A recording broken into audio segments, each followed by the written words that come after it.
បងប្អូនដែលស្វែងរកតង់ចាប្រភេទតង់កូរ៉េដែលសាច់ជាប់ល្អធន់មិនងាយនឹងជ្រាបទឹកបងប្អូនអាចមកមើលបាននេះគឺថ្នេរអ៊ុតខាងប្អូនចា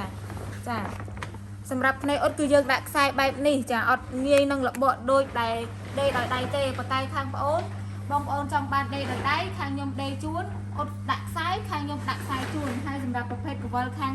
ប្អូនគឺជាប្រភេទដែកអ៊ីណុកមិនងាយនឹងច្រេះគឺយើងអាចប្រើបានយូរមែនតើហើយសម្រាប់តង់ខាងប្អូនបងប្អូនអាចយកទៅចិញ្ចឹមត្រីចិញ្ចឹមអាសូឡាស្តុកទឹកឬក៏យកទៅបាំងប្រាក់ដបូលអីផ្សេងគឺបងប្អូនអាច